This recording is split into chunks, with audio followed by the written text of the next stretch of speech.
Our sky-high inflation is being brought down to the ground by the Reserve Bank, which is trying to orchestrate a soft landing, thereby avoiding a crash, a recession.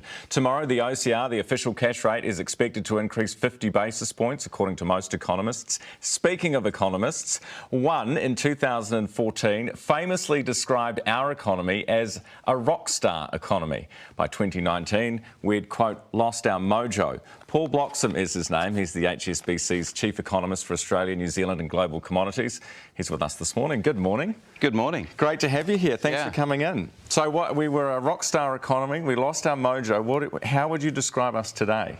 Oh, I think the rock stars had a tough time. I don't think you've got your mojo back yet. I think there's obviously the pandemic has been an enormous impact on the global economy and the New Zealand economy as well. But no, I think we're still in a situation where there's lots of challenges. The rock star hasn't got its mojo. It hasn't got its mojo back. Too many years on the road and on the booze, and now we're a bit strung out, maybe. Perhaps the rock star is in rehab. Yeah, perhaps. That's certainly a reasonable way of thinking about it. I mean, I think the policymakers right now. I mean, central banks and governments have a tougher time than they've had in a long time because the options they have to get the economy back on track are just not particularly palatable. I mean, the main thing is they've got to slow the economy down. They've got to slow it down because inflation's high, and we just haven't had an environment with this higher inflation for decades. No, it's a global phenomenon, but it's something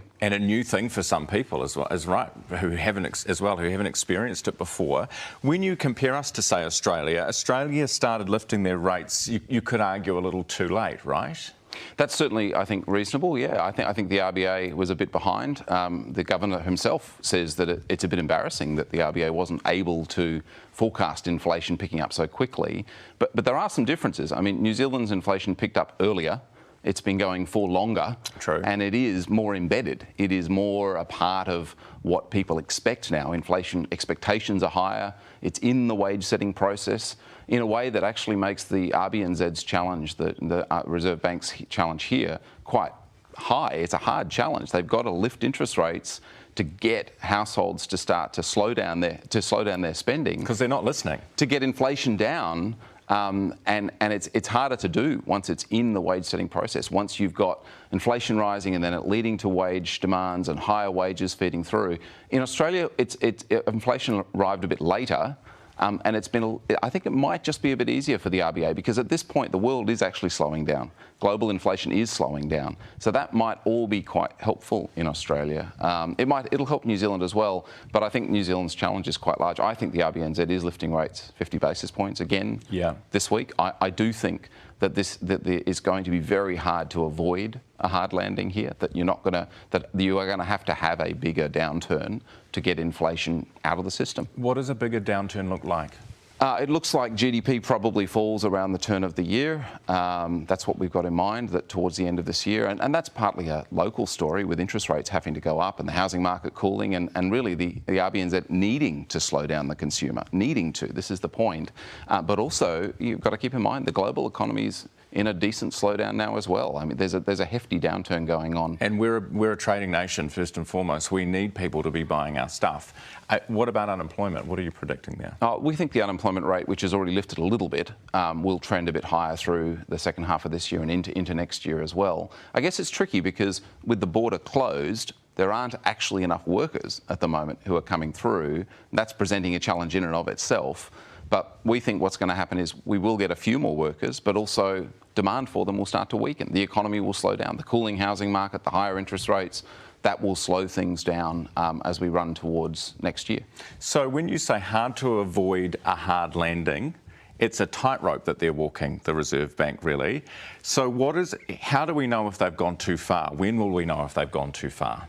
Well, this is the key thing, and that is, the demand in the economy is too strong for the amount that the economy can supply right now. And a part of that is you've had a border closure for a long period and so you haven't had enough workers. You've got disruptions globally to supply chains and shipping costs are high and all that sort of stuff that's constraining supply. The only option in that environment to get inflation down again is to slow down demand. And so you have to slow down demand to get inflation to come. And when will we know we've gotten there?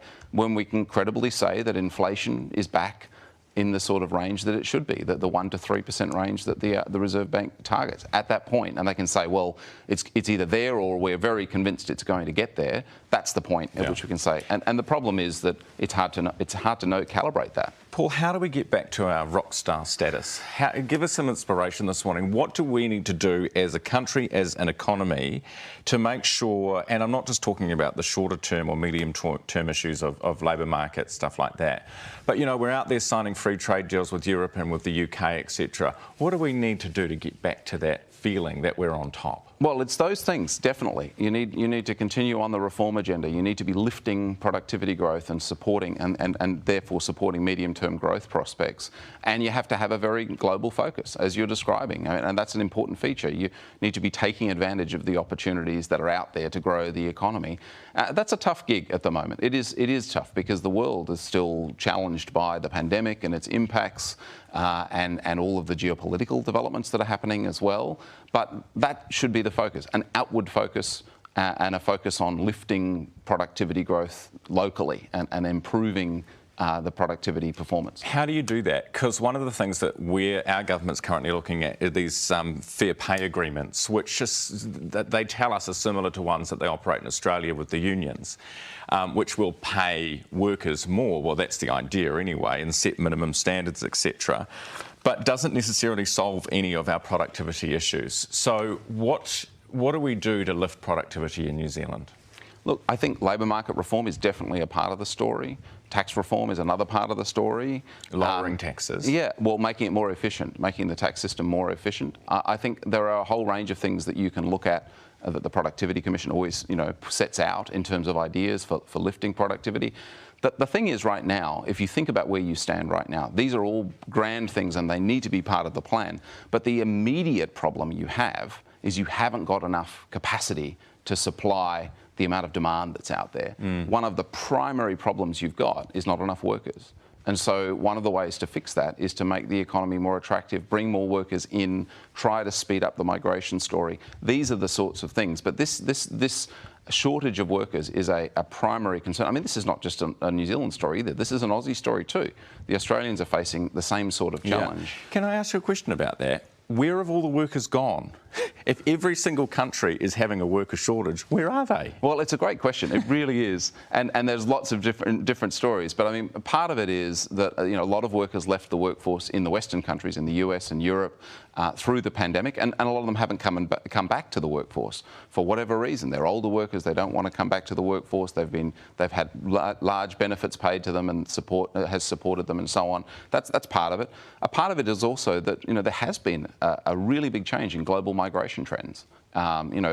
People haven't been crossing borders as much. And for Australia and New Zealand, that is the primary story. I mean, the primary story is there was a great benefit to protecting our community by closing the border early on from the pandemic.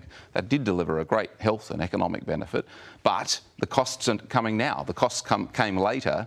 And one of the primary costs is we lost a lot of workers who would otherwise have moved here. I mean, a lot of people didn't migrate, and we had net outward migration. And adjusting to that and that challenge, that's going to take a little while, but it ought to be focus number one, the primary focus for policymakers. Absolutely. Paul, thank you so much for coming in and talking to us as always. We always appreciate it. HSBC Chief Economist for Australia and New Zealand and Global Commodities, Paul Bloxham, with us this morning, from rockstar to rehab.